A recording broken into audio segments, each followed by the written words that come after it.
Hello everyone, we are learning about C++ programming, and in the previous videos we have seen how to declare a variable, initialize a variable, and how to store numbers in a variable and how to use it and perform certain arithmetic operations like addition, multiplication, subtraction, division based on it.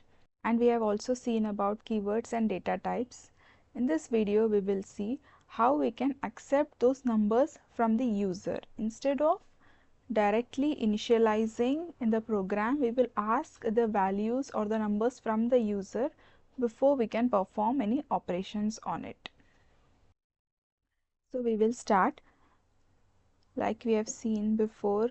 The programming starts with main,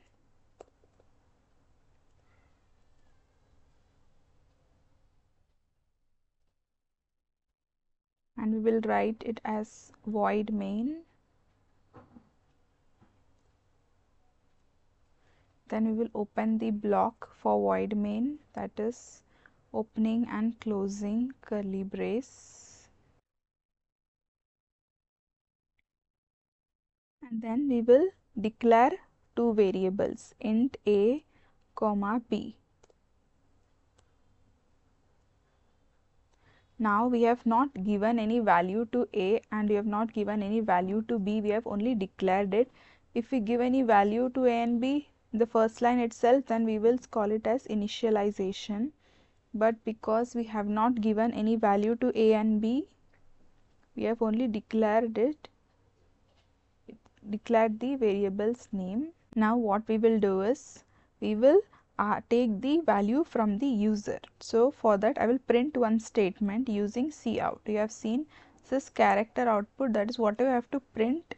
I will write it in this statement. I will use two left arrows and in double quotes I will write enter the first number. Okay, and then I will give semicolon. Whatever I have written inside the double quotes will be printed as it is, and I am giving these value to the cout for it to print. Then now I have to give some space for the user to type the value. For that I will write cin. This cin will give a cursor and it will allow the user to type something, and it will also read what the user is typing. So now I have written cin. Now whatever the user will type after this, enter the first name, whatever the user will type, I have to store that value somewhere. For that I will store that value in a and b. The first number I will store the value in a. So for that, see here I have used left arrows. In cin I have to use two right arrows, because in cout this statement is given to cout, but in cin whatever the user is typing I have to take it as an input, that is in. I have to take the input and I have to give the value to this variable. That's why I am using right arrows. I will write here a. So whatever the user will type after this will be stored in a. I will give semicolon, and now I will write cout, the same thing in double quotes, enter the second number.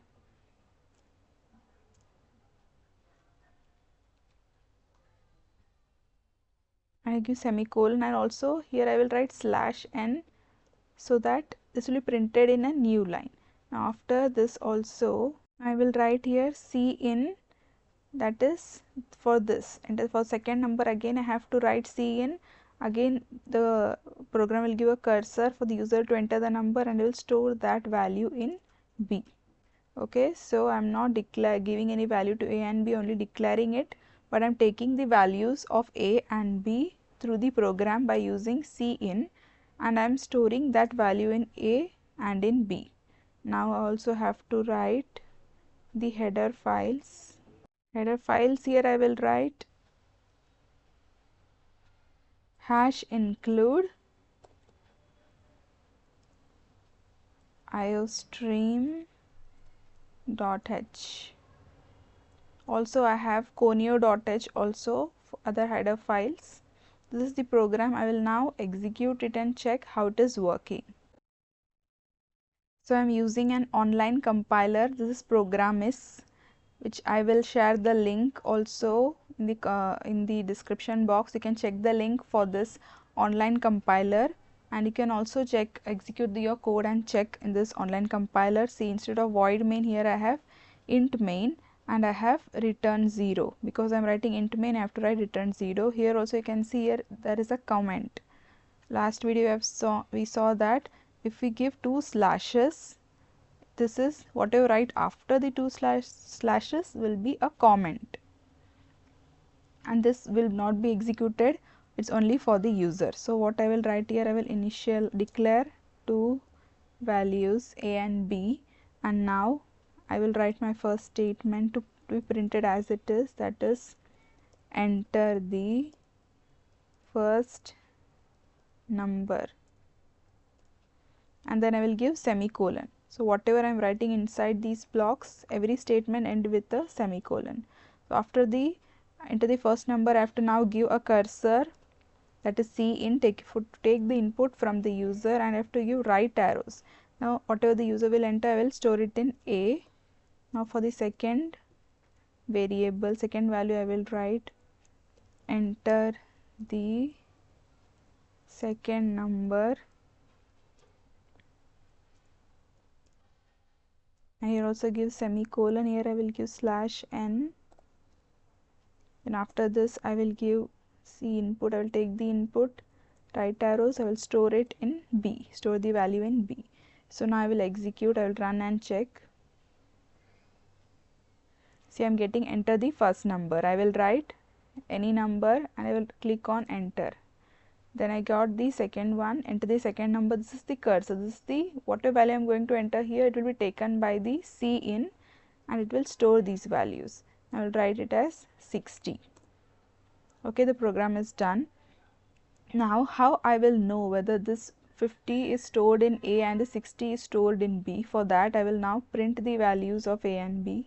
I will write cout A. I will not write A in double quotes because I don't want to print A, I want to print the value of A. So I will write directly A, then again I will leave a certain space, and then I will write B. This will print the values of A and B. If I have to write A equal to the value of A, then I will print it like in double quotes. I will write A equal to, then again to write left arrows, and then the value of A. Then here also B is equal to, because I want to print it like this, B equal to, then I will print the value of B. Okay, I will execute now. Enter the first number, I will write 60. Enter the second number, I have written 50. Now it has to print A equal to 60 and B equal to 50. I will click on enter. See, A equal to 50 and B equal to 60. I got both the values. So whatever the user has entered is being stored in A and B. Now I can use the values of A and B. Here now instead of int, I can also write here float A and B, and again I can run. I can give integer values, decimal point values, can also give integer values also. Whatever I have given will be printed as it is. Now in last video, along with int and float, we also learnt about different data types. That also we will check. We will use different data types. First I will write int A.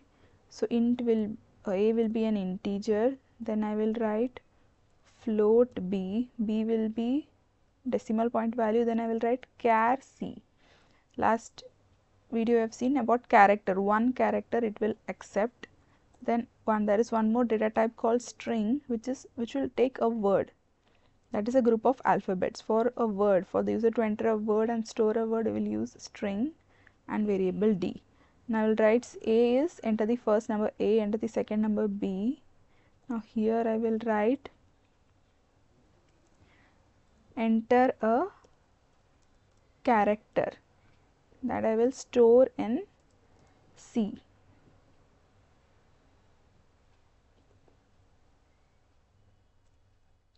C in right arrow C. In C I will store a character, and I will write cout enter a word,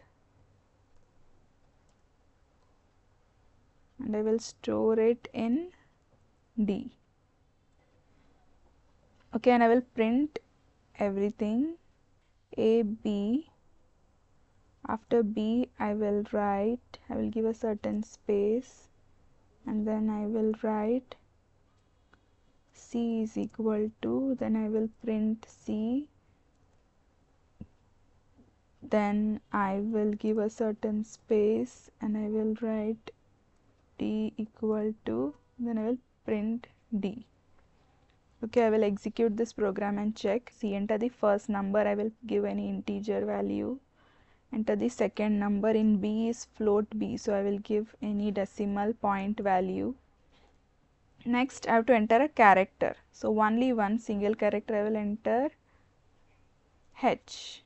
I will click on enter. Enter any word. I will write hello. C. A equal to 50, B equal to the decimal point value, C equal to H, and D equal to hello.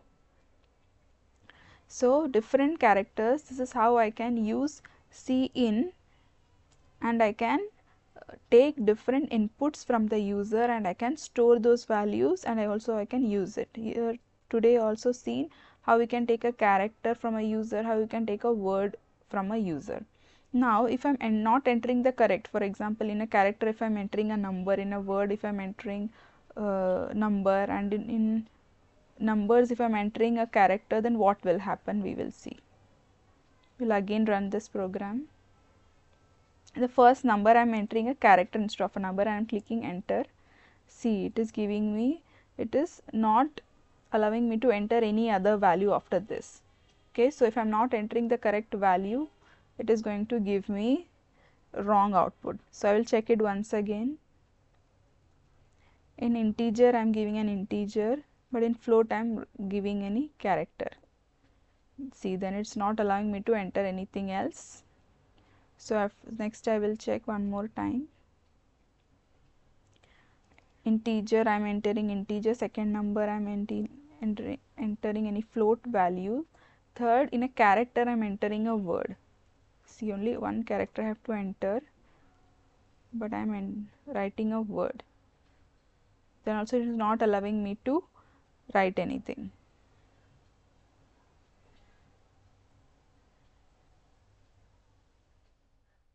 See, again I will run with the first number, now a floating point value, then a character, then in a word I can type anything. I can use numbers also, characters also. Let me check if it's working. I will click enter. See, in a word, in a string, I can type, I can also type numbers, I can also type special symbols and alphabets, but it is going to take it as a word, it will not take it as an integer. Okay, so this is how we saw how we can ask from the user to input different types of data and use those data in different things. So this is all about today's video. We saw how we can take numbers and characters and words from the user. So thank you so much for watching this video.